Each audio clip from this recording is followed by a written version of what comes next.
Hitler, Mr. Vice President, Governor, Congressman Thomas, Senator Wiley and Congressman Miller, Mr. Webb, Mr. Bell, scientists, distinguished guests, ladies and gentlemen. I appreciate your President having made me an honorary visiting professor, and I will assure you that my first lecture will be very brief. I am delighted to be here, and I'm particularly delighted to be here on this occasion. We meet at a college noted for knowledge, in a city noted for progress, in a state noted for strength, and we stand in need of all three.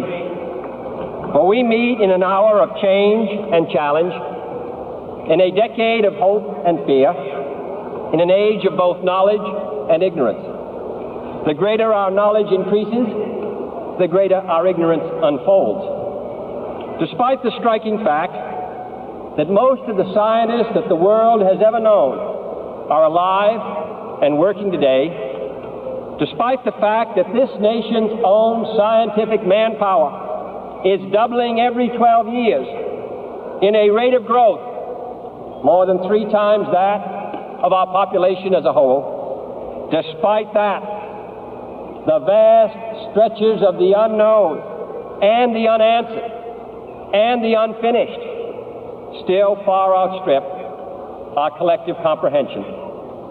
No man can fully grasp how far and how fast we have come. But condense, if you will, the 50,000 years of man's recorded history in a time span of but a half a century.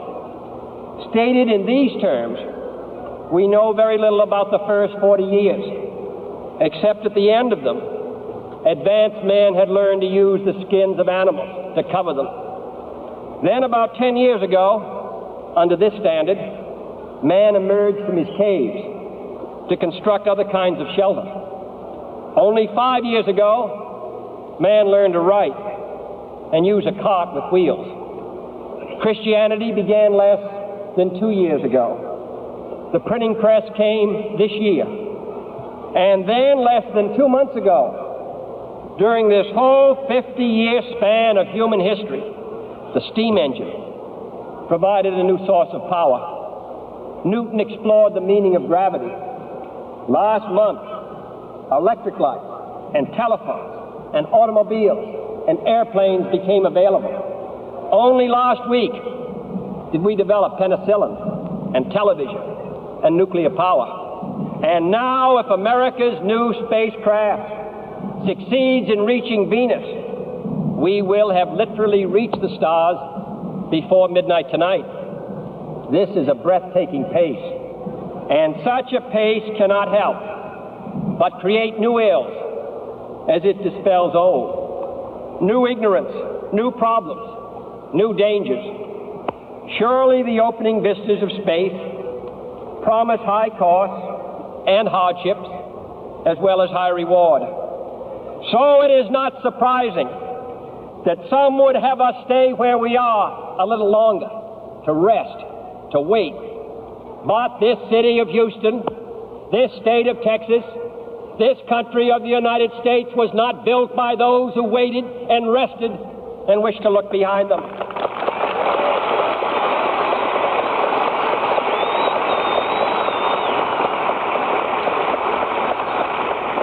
This country was conquered by those who move forward, and so will space. William Bradford, speaking in 1630 of the founding of the Plymouth Bay Colony, said that all great and honorable actions are accompanied with great difficulties, and both must be enterprised and overcome with answerable courage. If this capsule history of our progress teaches us anything, it is that man in his quest for knowledge and progress is determined and cannot be deterred. The exploration of space will go ahead, whether we join in it or not. And it is one of the great adventures of all time. And no nation which expects to be the leader of other nations can expect to stay behind in this race for space.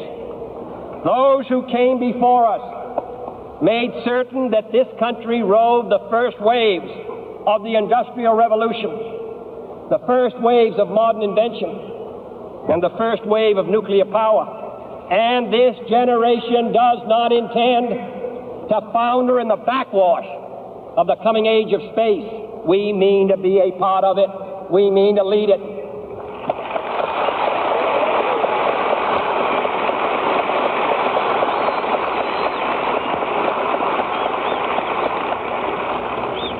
For the eyes of the world now look into space, to the moon, and to the planets beyond.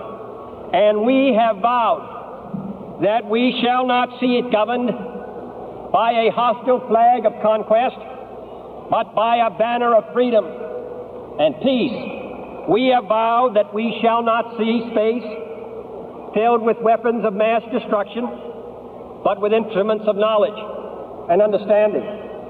Yet the vows of this nation can only be fulfilled if we in this nation are first, and therefore we intend to be first.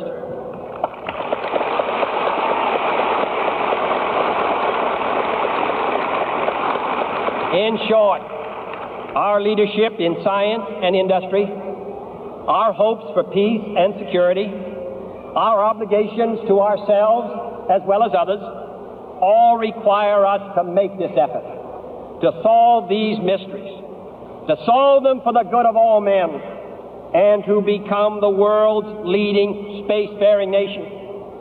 We set sail on this new sea because there is new knowledge to be gained and new rights to be won, and they must be won and used for the progress of all people. For space science, like nuclear science and all technology, has no conscience of its own. Whether it will become a force for good or ill depends on man. And only if the United States occupies a position of preeminence can we help decide whether this new ocean will be a sea of peace or a new terrifying theater of war. I do not say that we should or will go unprotected against the hostile misuse of space any more than we go unprotected against the hostile use of land or sea. But I do say that space can be explored and mastered without feeding the fires of war, without repeating the mistakes that man has made in extending his writ around this globe of ours. There is no strife, no prejudice, no national conflict in outer space as yet. Its hazards are hostile to us all. Its conquest deserves the best of all mankind, and its opportunity for peaceful cooperation may never come again. But why, some say, the moon? Why choose this as our goal? And they may well ask, why climb the highest mountain? Why, 35 years ago, fly the Atlantic? Why does Rice play Texas? We choose to go to the moon. We choose to go to the moon.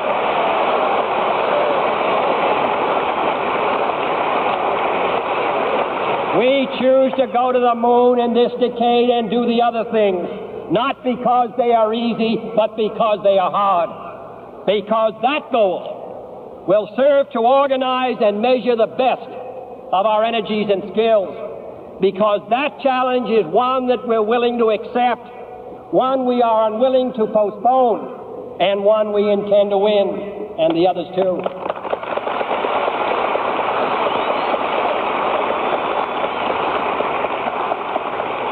It is for these reasons that I regard the decision last year to shift our efforts in space from low to high gear as among the most important decisions that will be made during my incumbency in the office of the presidency.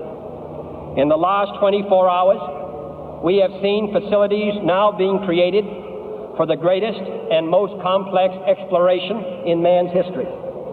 We have felt the ground shake and the air shattered by the testing of a Saturn C-1 booster rocket, many times as powerful as the Atlas which launched John Glenn. generating power equivalents to 10,000 automobiles with their accelerator on the floor. We have seen the site where 5 F-1 rocket engines, each one as powerful as all engines of the Saturn combined, will be clustered together to make the advanced Saturn missile, assembled in a new building to be built at Cape Canaveral, as tall as a 48-story structure, as wide as a city block, and as long as 2 lengths of this field. Within these last 19 months, at least 45 satellites have circled the Earth. Some 40 of them were made in the United States of America, and they were far more sophisticated and supplied far more knowledge to the people of the world than those of the Soviet Union. The Mariner spacecraft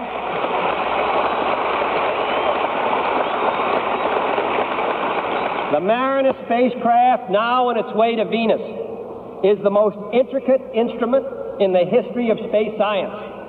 The accuracy of that shot is comparable to firing a missile from Cape Canaveral and dropping it in this stadium between the 40-yard lines. Transit satellites are helping our ships at sea to steer a safer course. Tireless satellites have given us unprecedented warnings of hurricanes and storms, and will do the same for forest fires and icebergs. We have had our failures, but so have others, even if they do not admit them, and they may be less public. To be sure,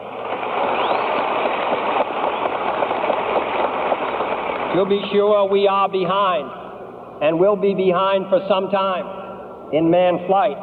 But we do not intend to stay behind, and in this decade we shall make up and move ahead.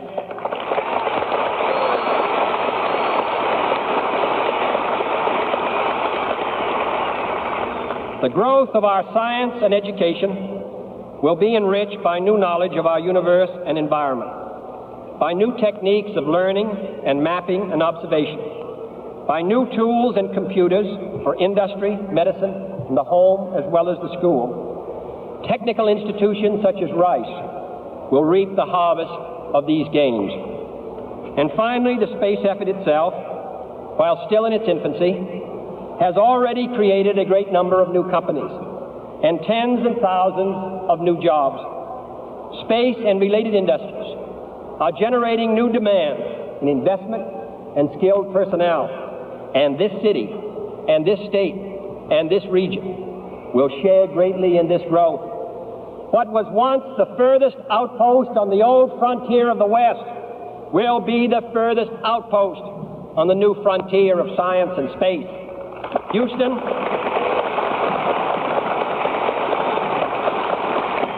your city of Houston, with its manned spacecraft center, will become the heart of a large scientific and engineering community.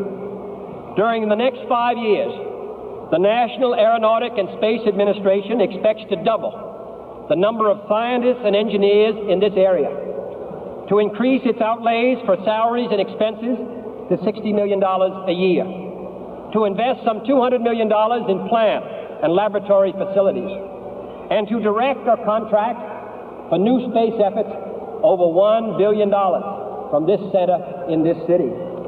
To be sure, all this costs us all a good deal of money. This year's space budget is 3 times what it was in January 1961, and it is greater than the space budget of the previous 8 years combined. That budget now stands at $5.4 billion a year, a staggering sum, though somewhat less than we pay for cigarettes and cigars every year. Space expenditures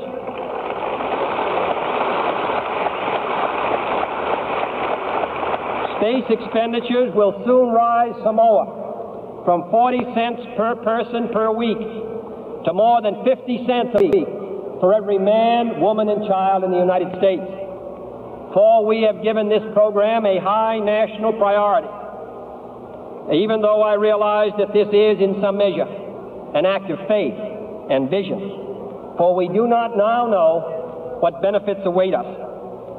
But if I were to say, my fellow citizens, that we shall send to the moon 240,000 miles away from the control station in Houston, a giant rocket more than 300 feet tall, the length of this football field, made of new metal alloys, some of which have not yet been invented, capable of standing heat and stresses several times more than have ever been experienced, fitted together with a precision better than the finest watch, carrying all the equipment needed for propulsion, guidance, control, communications, food, and survival on an untried mission to an unknown celestial body, and then return it safely to Earth, re-entering the atmosphere at speeds of over 25,000 miles per hour, causing heat about half that on the temperature of the sun, almost as hot as it is here today, and do all this,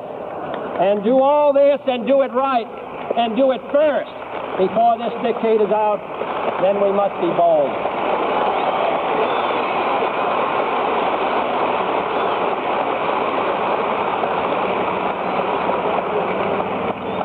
I'm the one who's doing all the work, so we just want you to stay cool for a minute. However, I think we're going to do it. And I think that we must pay what needs to be paid. I don't think we ought to waste any money, but I think we ought to do the job. And this will be done in the decade of the 60s. It may be done while some of you are still here at school at this college and university. It will be done during the terms of office of some of the people who sit here on this platform. But it will be done. And it will be done before the end of this decade. And I am delighted that this university is playing a part in putting a man on the moon as part of a great national effort of the United States of America.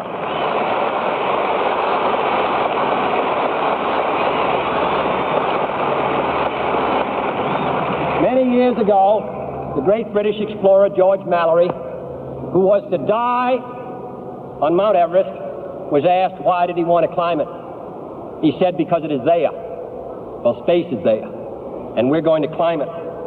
And the moon and the planets are there. And new hopes for knowledge and peace are there. And therefore, as we set sail, we ask God's blessing on the most hazardous and dangerous and greatest adventure on which man has ever embarked. Thank you.